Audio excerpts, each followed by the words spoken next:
আসসালামু আলাইকুম ওরহমতুল্লাহি তাআলা ওয়া বারাকাতুহু ইন্নাল হামদুলিল্লাহ নাহমাদুল্লাহ তাআলা ওয়া নুসাল্লি ওয়া নুসাল্লিম আলা রাসূলিল কারীম ওয়া আলা আলিহি ওয়া সাহবিহি আজমাইন আউযু বিল্লাহি মিনাশ শাইতানির রাজীম বিসমিল্লাহির রহমানির রহিম। দেশে এবং প্রবাসে অবস্থানরত সকল দেশবাসীকে জানাই আন্তরিক শুভেচ্ছা ও মোবারকবাদ। প্রবাসী সকল ভাই বোনদের জন্য শুভকামনা, তাদের জন্য দোয়া। আল্লাহ তাআলা তাদেরকে ঈমান ও আমনের সাথে সহি সালামতে রাখুন। প্রিয় দেশবাসী, আমরা একটা বিষয় সোশ্যাল মিডিয়াতে আমরা দেখছি, গণবিয়ে। গণবিয়ে এটা ইসলাম কোন আঙ্গিকে দেখে, শরিয়াতে এটার বৈধতা এবং গণবিয়ে নামক এই ব্যবহারটি, এই হেডলাইনটি কি বয়ে আনতে পারে এবং 20 তারিখ সেপ্টেম্বর সম্ভবত যেই ভার্সিটিগুলোতে যেই ছাত্ররা এবং ছাত্রীরা বিবাহের জন্য প্রস্তুতি নিচ্ছেন, সেখানে আদৌ কি পাত্র আছেন, বিশেষত পাত্রীর কোনো উপস্থিতি কি আছে? বিশেষত এই বিবাহের এই যে পরিভাষা গণবিবাহ, এই গণবিবাহ তাদের জন্য কি কোনো সুফল, স্থায়ী কল্যাণ এবং স্থায়ী সফলতা কি বয়ে আনতে পারে? এই বিষয়গুলো আজকে আলোচনার বিষয়। প্রথমত হলো, ইসলামে এটি জায়েজ বা না জায়েজ এটি নিয়ে আলোচনা। গণবিবাহ, আসলে বিবাহের ক্ষেত্রে গণ শব্দটা এটা প্রথমত অশুভ এবং অকল্যাণমূলক পরিভাষা, এবং বাস্তবতাও হয়তো সেটাই পরিলক্ষিত হতে পারে। বিবাহ এটা সুপরিকল্পিত এবং সুনির্দিষ্ট, জাস্টিফাই, জেনে বুঝে শুনে, পরিবার দেখে, মেয়ে দেখে, মেয়ের পরিবার দেখে, ছেলের পরিবার দেখে একটা সিদ্ধান্তে উপনীত হওয়ার বিষয়। এখানে গণহারে বিয়া, গণভাবে বিয়ার বন্দোবস্ত করা, ব্যবস্থা করা, এটা গণভাবে হয় না। প্রথমত হলো, ইসলামী শরিয়াতে এভাবে কোনো পরিভাষা ব্যবহার করে কখনো কোনো যুগে এভাবে গণবিবাহর ব্যবস্থা ইসলাম করে নাই, ইতিহাস সেভাবে সাক্ষী দেয় না। তবে বিভিন্ন যুদ্ধে, যেমন বিভিন্ন যুদ্ধে, ইসলামের বড় বড় যুদ্ধগুলোতে শুরু করে ছোট যুদ্ধগুলোতে যাদের স্বামী মারা গিয়েছেন, স্ত্রীরা তারা বিধবা হয়ে গিয়েছিল, তখন সাহাবাই কেরামদের সহানুভূতিতে বা তাদের ইচ্ছায় বিভিন্ন নারীকে যুদ্ধে স্বামী মারা যাওয়ার কারণে তাদের সাথে বিবাহ বন্ধনে আবদ্ধ হয়েছেন। এটা গণবিবাহ ছিল না।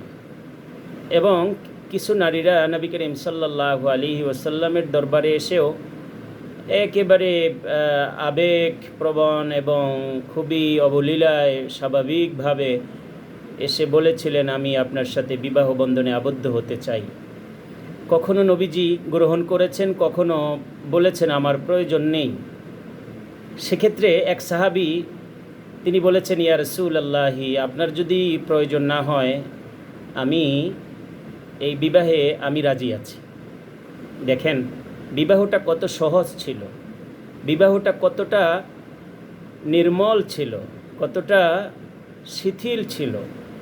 নবীজিকে প্রস্তাব দিয়েছেন নারী, আর নবীজি রাজি না থাকার কারণে পাশ থেকে সাহাবী বলছেন, ইয়া রাসূলুল্লাহি, আপনার যদি প্রয়োজন না হয়, আমি এই যে অধম, আমি যে অপারক, আপনি যদি আমার সাথে এই বিবাহের ব্যবস্থা করে দিতেন। নবীজি বলছেন, তোমার মোহর দেওয়ার কি কোনো সক্ষমতা আছে? তিনি বাড়িতে পাঠিয়ে দিলেন, যাও বাড়ির থেকে মোহরের ব্যবস্থা করো। গিয়ে দেখলেন না, কিছুই নেই। পরক্ষণে এসে বললেন, ইয়া রাসূলুল্লাহি, আমার কাছে তো এমন কিছু নেই। বলছে, তুমি কি কোরআনের কোনো আয়াত জানো? কোরআনের কোনো বাণী তোমার মুখস্থ আছে? সাহাবী বললেন, ইয়া রাসূলুল্লাহ, আমি এই সূরা জানি, এই আয়াত আমার মুখস্থ আছে। নবীজি সহজ এবং কতটা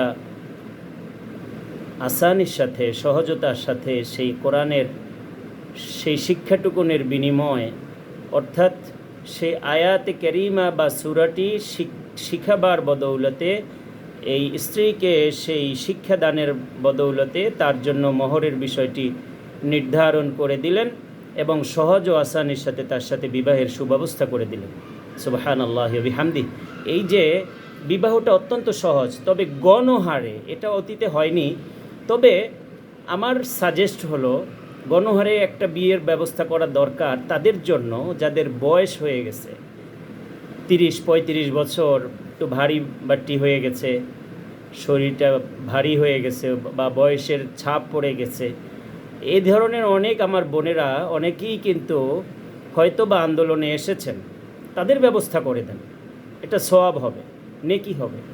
হয়তো পারিবারিকভাবে বিয়ে হচ্ছে না, একটু বয়সের কারণে লেখাপড়া করেছে, সংসারের হাল ধরতে গিয়ে অথবা লেখাপড়ার চাপে বা বয়সের দিকটা বিবেচনা করা হয়নি, খাবার দাবার একটু আরামায়েশের কারণে স্বাস্থ্যটা ভারী হয়ে গেছে।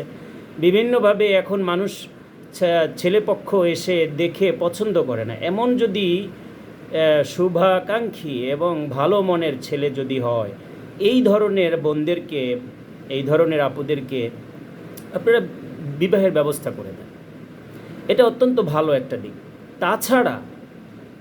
তাছাড়া এই যে কচি কাঁচা ইন্টারমিডিয়েট শেষ করলো অথবা ইউনিভার্সিটিতে অনার্সে ফার্স্ট ইয়ারে যারা ভর্তি হয়েছে, এই যে অল্প বয়সী এদেরকে গণহারে বিবাহের ব্যবস্থা করাটা এবং সেটা হয়তো মেনটেন করাটা অনেকটা তাদের জন্য দীর্ঘস্থায়ী বা চিরস্থায়ী বন্ধন হিসেবে ধরে নেওয়া এটা হয়তো কষ্টকর হবে। হুটহাট করে এই যে হুজুকে বাঙালি যে একটা কথা আছে, এই ধরনের পরিবেশ সৃষ্টি করে বিবাহ বন্ধনটা অনুচিত। তবে ওই যে বলেছিলাম, যারা বেকার আছেন, কর্মসংস্থানের ব্যবস্থা হয়েছে ঠিক, কিন্তু বউর ব্যবস্থা হয়নি, তো তারা যদি তাদের পছন্দ মতো এই ধরনের আপুদেরকে, যারা একটু বয়সে বেশি হয়ে গেছেন অথবা দেখতে সুন্দরী কিন্তু যা ছেলেপক্ষ পছন্দ করে না, ওনাদের মধ্যে এই ভালো ছেলেদেরকে বিবাহের ব্যবস্থা করে দেন। সেটা গণহারে হলেও, অর্থাৎ সেটা যেন তাদের পছন্দের ভিত্তিতে, গার্ডিয়ানের ভিত্তিতে এবং সাক্ষী এবং ইজাব কবুল, প্রস্তাব এবং প্রস্তাব গ্রহণ উভয়ের মধ্য দিয়ে সুন্দরভাবে ইসলামী শরিয়াকে সামনে রেখে যেন এই বিবাহটা অনুষ্ঠিত হয়। এটাকে ইসলাম অসমর্থন করে এমনটি নয়। পাশাপাশি সোশ্যাল মিডিয়াতে বলা হচ্ছে যে না, এই বিবাহে কোনো পাত্রী নেই, পাত্রের অভাব নেই কিন্তু পাত্রী নেই। বিষয়টা অত্যন্ত মানে হাস্যকর। তো বিবাহের অনুষ্ঠান গণহারে বলা হলো, অথচ পাত্রী নেই, পাত্ররা রেডি। আসলে কি তারা কি এই যে লেখাপড়া শেষ করে এরপরে অনার্স মাস্টার্স শেষ করে পাত্রী খোঁজার জন্য তারা হয়তো ঘুরছেন, চিন্তা করছেন বা ফিকিরে আছেন? এ ধরনের যদি হয়ে থাকে, আমি অনুরোধ করব বড় বয়সে যারা আছেন, মেয়েরা, আমাদের আপুরা, যাদের বয়স হয়ে গেছে, ফ্যামিলির থেকে ওই ধরনের গুরুত্ব দিচ্ছে না অথবা নিজেদের পছন্দের যদি এই ছাত্র সমাজ থেকে কাউকে পছন্দ হয়, আল্লাহর সন্তুষ্টি মোতাবেক এবং ইসলামী শরিয়া মোতাবেক আপনারা শুভ কাজ সেরে ফেলতে পারেন, যাদের বয়স হয়েছে, লেখাপড়া শেষ হয়েছে। এবং এই আন্দোলনের মধ্যে দেখেছি অনেক আপুরা, বয়স্ক আপুরাও সামিল হয়েছিলেন।